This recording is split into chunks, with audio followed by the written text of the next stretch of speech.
Hi, this is A New Nigeria with Wale Oluwade. This is your current affairs program where we critically examine the strategic issues bedeviling Nigeria's developmental aspirations and boldly offer simple, practical, but audacious ideas on building the Nigeria of our collective desires. On today's episode of the program, I have an academic, a medical doctor, a consultant oncologist with me to x-ray the 1 year of President Bola Tinubu, but not just that, also a few of the 36 state governors. How have they performed? How have they delivered on their various promises and electoral promises and mandates to the people of Nigeria? So we'll take this short break, and when I return, we'll get right into the conversation. Please stay with us.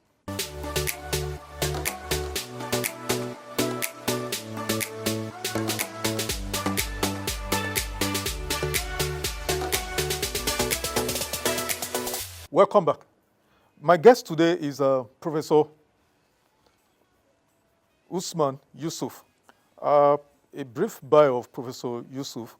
He graduated from the Ahmadu Bello University in 1982, where he obtained his MBBS degree as a medical doctor, and he has practiced medicine across 3 continents: Africa, Europe, and North Africa. He became a consultant pediatrician and also a fellow of the West African College of Physicians in 1989. He won a postgraduate diploma in tropical medicine and hygiene at the University of Liverpool in the United Kingdom in 1988. He moved to Fred Hutchinson Cancer Research Center in Seattle, Washington, in the United States as a transplant fellow and assistant professor in 2000. And in 2003, he moved to St. Jude Children's Research Hospital in Memphis, Tennessee, as assistant professor in the division of stem cell transplantation, rising eventually to the full rank of professor in 2008.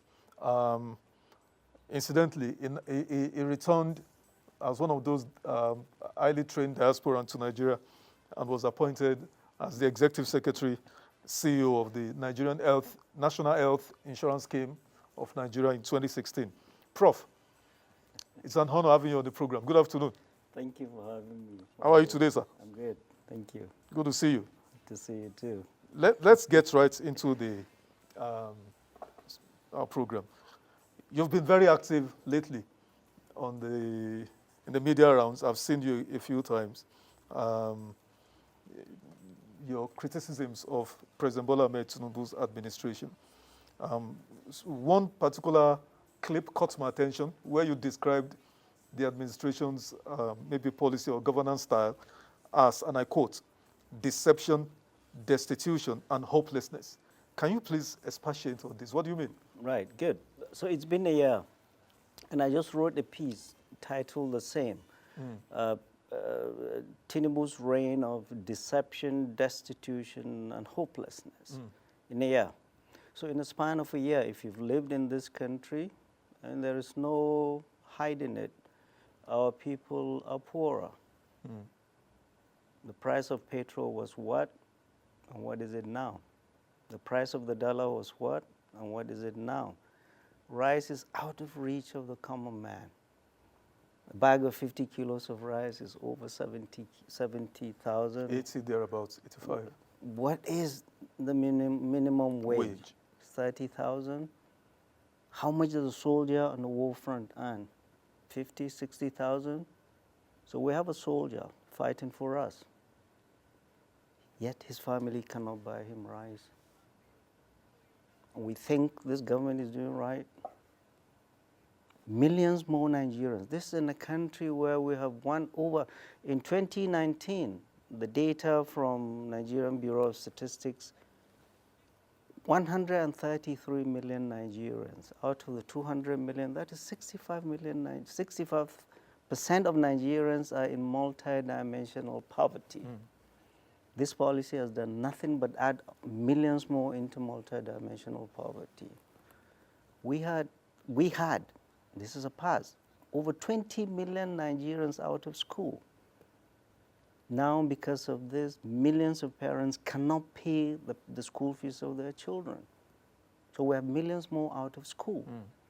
And I know for a fact the millions of Nigeria, predominantly women and children, in this our land of plenty, they go to bed hungry, with no certainty of anything to eat when they wake up. Millions of Nigerians are hungry. Millions more are out of school. Millions are in multidimensional poverty. The salary of an average worker cannot pay for his rent, food, school fees for his children, and transportation. The soldier on the war front, his salary cannot buy him a bag of rice. And we think this government is doing right. If we're honest with ourselves, the same president, with this poverty, he is building a 15.6 trillion highway. The Lagos-Calabar Coastal Highway. 15.6 trillion is how much? Is 56% of the 28 trillion budget, 2024 budget. This highway was given, the president gave him to his bosom friend, did not go through due process. And we think all is well. People are suffering in the land. There is hunger in the land.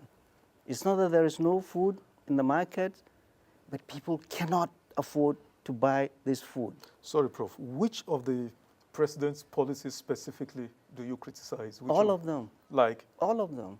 Economic policies are a mess. And I've said it again and again. The president, when he came, and what brought all of this sufferance to our people was on the day he was inaugurated, on the 29th of May last year, a year to the date, at his inauguration, he flippantly just removed fuel subsidy without his cabinet, without consulting widely, without consulting with elders, with leaders in the community, with security services. Why? Because of the national implications of this.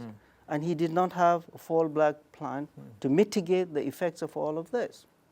So that just told us that the president was being advised by who? He did not have his team. By shadowy, people I call shadowy armchair economists that know little or nothing about the daily lives of our people. But all these prescriptions, we know these are prescriptions from the World Bank.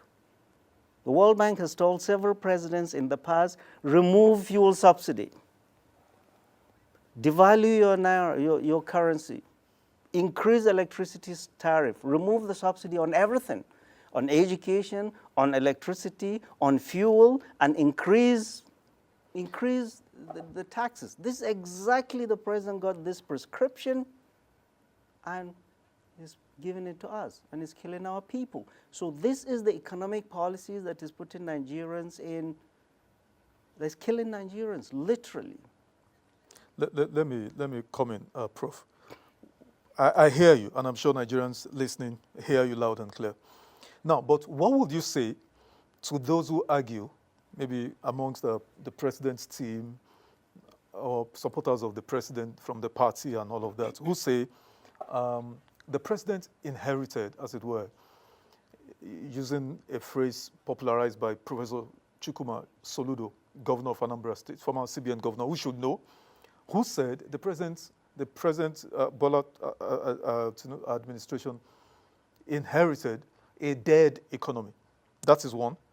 Secondly, and that the reforms actually, let's say, removing fuel subsidy, closing the parallel and the official exchange rates of the naira to the dollar, because so many people were shadowy characters, like you said, were profiting from criminal arbitrage. And then thirdly, the president himself has repeatedly said, that these are initial birth pains. You are a physician, a woman goes into labor, there's pain. But eventually when the baby comes out, there's joy everywhere. What do you say to these three counter narratives? Right, and I say they're all nonsense. How? Because the president is not going through any pains. None of his family members is going through any pains. None of his members of the cabinet is going through any How do you know? pains. Yeah, because of the cost of governance we're seeing. None of the governors going through any pains. None of the members of the House of Representatives or Senate is going through any pains. We saw them. You remember Ningi Gate? They were padding budgets and they were live on the Senate saying, oh, you got 500 million, 300 million, 400 million. So you're asking people to make sacrifices. You are not making sacrifices. The Vice President's lodge, mansion, Yeah. So the all SUVs in the National Assembly. So all of this, you're telling us to make sacrifices. We're not stupid. We are angry. Nigerians, the mood of the nation is foul. You want to make sacrifices, you want us to make sacrifices, you make that same sacrifices. We don't see that. What happens is that because of removal of this subsidy, the money, the excess money he's gotten, the billions he's gotten, people are not seeing the benefit of that. At least during Abacha, when he removed subsidy, he created PTF. And we are still seeing the benefits of PTF. What this president is doing, all this subsidy, the money he's gotten, he gives the governors some. That's why none of the governors is talking. And he sprinkled some to the members of the National Assembly, gave each one of them over 160 million to buy vehicles. That's why none of them is talking. The members of the National Assembly are not asking questions like we send them to. Our state governors, they are awash with money. That's why they are saying nothing. They go back home. What do they go back home with? Trucks of palliatives and giving our people grains to shut their mouth up. This is 64th year of Nigeria's independence. We are still lining up. Our women are still lining up to receive cups of rice, like you see in war-torn Sudan and Gaza Strip. You know there's something wrong. With the millions of arable land, hectares of land, you know there over this country. is absolutely something wrong. The cost of governance is too high. Our leaders, from the president, the members of the House of Representatives, the members of the Senate, our governors, they don't show they care. But Prof, you know, what worries me in this scenario is, and I've been guilty in the past, but I've become born again, as it were, this undue focus on the federal government, because in my own understanding, the president is more or less what I would liken to a class captain or a conductor of an orchestra, as it were. So you have these 36 state governors, and then further, you know, below you have supposedly the third tier of governments, the 774 local governments, which is where action, you know, you bring governance closest to the people. Delivery of primary, secondary education, healthcare services, primary healthcare services, you know, agriculture, you know, name it, markets and all of that, you know. But it's collapsed completely, you know. So, Prof, my question is, are we being fair in our undue or over chastisement of the president? Because I think the bulk of the blame lies squarely at the feet of the governors. Mind you, the governors deliberately, not these current governors, this one plus, since 1999, they've killed, as it were, the local governments. The president does not seize the resources, the allocation of the governors. If he did, there will be a revolution in Nigeria. But the governors have not only seized the monies of the local governments, they've ensured no democracy takes place there. What do you say to this? Right, and President Bola Tinubu is guilty as charged too, because he was the governor of Lagos for 8 years. He did the same thing these same governors are doing. But he's trying to remedy that. Right, now. He did the same thing these governors are doing. So it is from, you get your this thing from the leader. I mean, I've been one of the fiercest critics of all our governors. Over 80% of the problems we see in this country are the faults of the governors. True. End of story. True. It's not the president, during President Muhammadu Buhari, I've been saying, it's not the president that builds schools, hospitals, employing people. It's not the president that pays salaries. It's not the president that pays pension. It is the governors. Absolutely. All the governors, without exception. Absolutely. They do not do what they are supposed to do, and they are continuing to do. They are acting as sovereign. All the excess money they get, we have not seen commensurate development back home. And I say it. I have been very outspoken about insecurity in my part of this country. And I have said it again and again. Banditry is a social problem that we're increasingly militarizing. And the governors hold the levers. Hold the levers. The drivers of insecurity. What are the drivers of insecurity? You have hopelessness back home. You have unemployment. You have kids that haven't gone to school. The schools are in a mess. The hospitals are in a mess. There is burgeoning birth. Youth bulge. There is hunger in the land. And you expect peace? I've said it again and again and again. There's no military. There is no police that can quell the anger of hungry people. The primary basic problems are our governors. They have emasculated local governments. President Bola Tinubu is guilty as charged. He did the same in Lagos. They have emasculated all local governments. Nothing go down to our people. And now they are awash with money. What do? Buy SUVs, change the money to dollars, buy big mansions all over the country, and they think there's going to be peace back home. There's not going to be peace. But the president and commander-in-chief has a responsibility. He is the one that told the whole world and told us, Emiloko, it's my turn to fix them. And there is a saying, leaders have forfeited the right to make any excuses. Absolutely. You are the president, get it done, let us see a difference. What we have seen over the last year is a president that has shown nothing but deception, destitution, and hopelessness. Our people are hopeless. And we need to be very careful about that. I am saying this because I am saying things that his advisors, none of his advisors or ministers will tell him. This is the truth. This is what we see. Prof, here is a video. I need you to see this video of a school from one of the northeastern states of Nigeria. This is a primary school and even a junior secondary school in one of the states in northeast Nigeria. Okay? It may interest you to know that this is the GS1 class. Am I right? Yes. This is GS1 class. And then this is what? Primary what? This is primary 4 and 5. Please come close. Let us see the building. Let us see the board. This is primary 4 and 5. And then we will go to the other classes. Please let us see the building. This is what they have as building. And then we have primary 3 and 4 here. This is primary 3 and 4. We have the primary 1 here, or the KG. And then there we have primary what here? Primary 1 is here. And KG. Okay? And then it may interest you to know that this is a school that is under the state government. Like I said, it's one of the states in northeast Nigeria. I wouldn't want to mention the states, so that the state will not see us as putting them in bad light. We are calling on well-meaning Nigerians to support these children.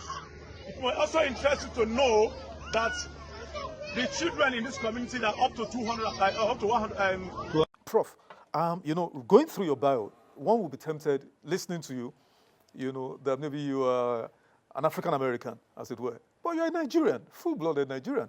You went to schools, primary, secondary schools, university in Nigeria.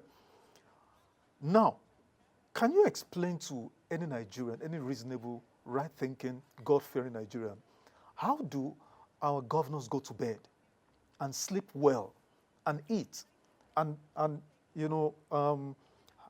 play with their kids in this kind of school environment for other Nigerian children? Prof, can you speak to this briefly? Right. I mean, and that is why I'm a doctor. Yes. Why am I in this? I should be seeing patients and not talking about this. But there is a saying of a very old pathologist that said medicine is a social science, but politics is nothing but medicine on the larger scale. Absolutely. We see the sufferings of our people in our hospital. There has been, over the last year, there has been an exponential increase in the number of children that are admitted with severe malnutrition, kwashiorkor and marasmus. What we see is a reflection of what's happening in the society. Our governors, we went to school, village primary schools, Absolutely. and secondary schools. Absolutely. And from those, and I went to Ahmadu Bello University. At that time, it was the most diversified student population in this country. With foreign faculty we and all went of that. into the world. No, students from all over the world, all Exactly. over the country. Exactly. We went into the world and competed favorably in some of the best centers Held in the yours world. against the rest of the world. Some of the best centers in the world. Fred Hutchinson Cancer Center, by the time I left, there were 5 Nobel laureates from Wow. that center. Wow. How many Nobel laureates do we have in the whole of Africa? Not even in Nigeria, in medicine. We went into the world, competed favorably from this place. Why? Because leaders of our time invested in us. And they were good custodians of that which they were entrusted with. Absolutely. And it is all of these governors. Many of these governors are much younger than us. Absolutely. All of these governors and ministers benefited from the stewardship of those leaders. It is the same governors and the governors past that have kicked the ladder and they climbed to where they are. We cannot absolve ourselves. And I say repeatedly, we all bore the pregnancy and gave birth to this suffering and this insecurity we see. Because we've not been responsible, especially our leaders. What does it take to build good schools? What does it take to look at the primary school, the school where those kids in Kuriga were taken, the Kuriga students, 200 and something in Kaduna State. Look at the school, the primary school, look like slaughterhouse. Our schools are not being protected. Well, 200 and something or whatever 100 were taken from that school. Well, they were returned. The government was applauding itself. But they were returned back to that same school. In the same condition. My question to all security agencies, governors, and the president is, what are you doing to protect our children in school? Because they are not your children. Absolutely. Where are your children? Your children are way out there with our money. So, God Almighty will ask each and every one of them on that day that is certain Absolutely. to give account of their stewardship. Absolutely.